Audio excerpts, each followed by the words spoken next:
أعوذ بالله من الشيطان الرجيم أتل ما أوحي إليك من الكتاب وأقم الصلاة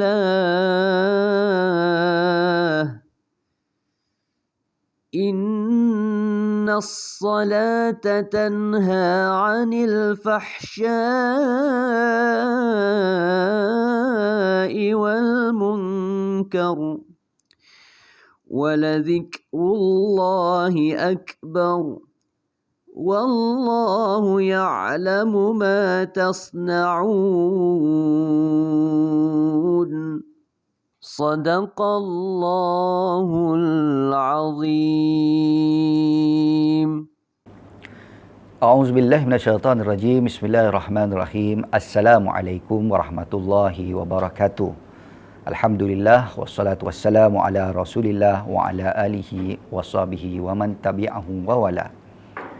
Bertemu sekali lagi dalam rancangan Tadabbur Tafsir Mubin. Saudara yang dimuliakan, firman Allah Subhanahu wa taala menerusi surah Al-Ankabut ayat 45. Allah Subhanahu wa taala berfirman, "Utlu ma uhiya ilaika minal kitab wa aqimus shalah. Innas salata tanha 'anil fahsya'i wal munkar wa la zikrullahi akbar. Wallahu ya'lamu ma tasna'un." Sadaqallahul azim. Ayat ini memerihalkan kita berkenaan dengan seruan Allah Subhanahu wa taala untuk kita membaca, mentadabur serta mempelajari Al-Quran itu sendiri. Ini bertepatan juga dengan hadis Rasul sallallahu alaihi wasallam, "Khairukum man ta'allama al-Quran wa 'allamahu." Apa maksudnya? Sebaik-baik orang yang belajar Quran dan mengajarkannya. Justru dalam kesempatan bulan Ramadan yang mulia ini, Allah Subhanahu wa taala menurunkan Al-Quranul Karim sebagai mukjizat besar bagi Rasulullah sallallahu alaihi wasallam. Apatah kita tidak boleh mengambil keutamaan yang ada pada kitab suci Al-Quranul Karim untuk menjadi panduan dalam kehidupan kita. Saudara yang dimuliakan, dalam hadis Rasul sallallahu alaihi wasallam yang diriwayatkan oleh Imam Ahmad dan juga Hakim, menyatakan bahawa puasa dan Al-Quran itu kedua-duanya akan memberi syafaat kepada seorang hamba pada hari kiamat nanti. Justru dengan kita membaca Al-Quranul Karim itu sendiri, pastilah kita inginkan ganjaran yang terbaik daripada Allah Subhanahu wa taala di akhirat kelak. Bukankah saban hari sewaktu selesai solat, kita selalu membaca Rabbana atina fid dunya hasanah wa fil akhirati hasanah wa qina azabannar. Kebaikan itu bukan saja kita inginkan di dunia, tetapi kita inginkan juga di akhirat sana. Justru daripada perkara inilah menjadi keutamaan untuk kita mempelajari Al-Quran serta mengajarkannya. Sebab itu, bulan Ramadan dituntut untuk kita bertadarus, membaca Al-Quran. Tidak kira pada waktu pagi, petang atau malam. Kerana kelebihan-kelebihan yang ada terhadap Al-Quran itu sendiri. Dan kalau kita melihat dalam hadis yang lain, disebutkan oleh hadis dalam riwayat Ibnu Mas'ud, barang siapa yang membaca satu huruf daripada Al-Quran, maka baginya satu kebaikan. Dan satu kebaikan itu padanya ada 10 pahala. Maka Rasulullah SAW nyatakan, aku tidak mengatakan alif, lam, mim itu satu huruf. Tetapi alif itu satu huruf, lam itu satu huruf, dan mim itu satu huruf.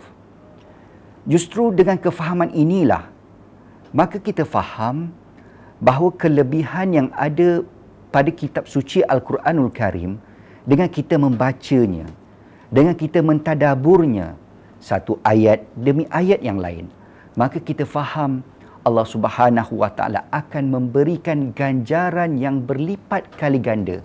Lebih-lebih lagi dalam bulan Ramadan yang mulia ini, Allah Subhanahu wa taala akan memberikan pahala yang berlipat kali ganda kepada kita. Kemudian memetik daripada ayat ini, kalau kita merenung bagaimana hubungan Al-Quran dan salat. Sebab itu Allah Subhanahu wa taala menyatakan innas salata tanha 'anil fahsya'i wal munkar wa la zikrullahi akbar. Perihal daripada ayat ini melihat bahawa kepentingan Al-Quran dan solat itu sendiri. Kerana tanpa solat tentulah kita tidak membaca Al-Quran.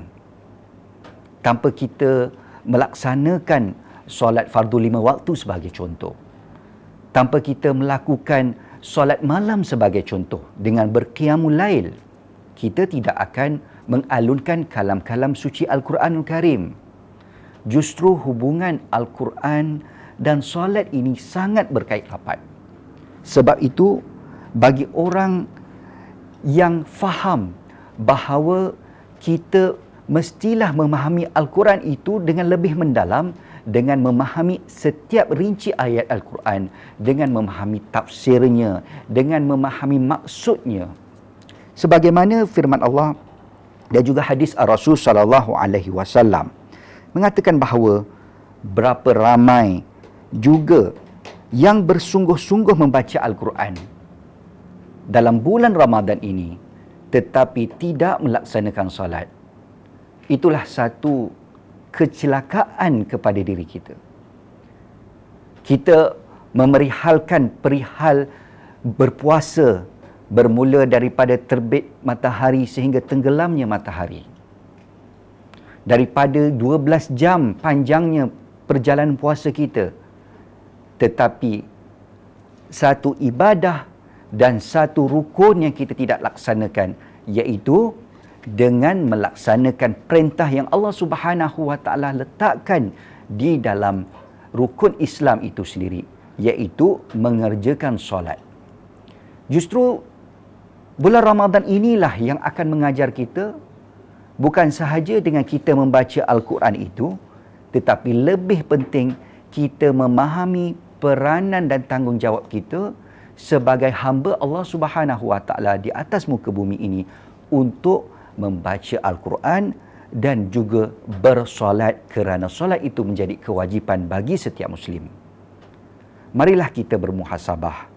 Marilah kita merenung ayat ini, ayat Allah Subhanahu wa taala yang meletakkan bahawa kepentingan bukan sahaja kepentingan Al-Quran itu sendiri, tetapi melihat kepentingan solat dalam kehidupan kita.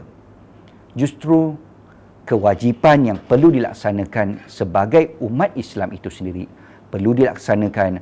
Moga-moga kita mendapat rahmat dan kasih sayang Allah Subhanahu wa taala khusus pada bulan Ramadan yang mulia ini. Sekian, wabillahi taufiq wal hidayah. Wassalamualaikum warahmatullahi wabarakatuh.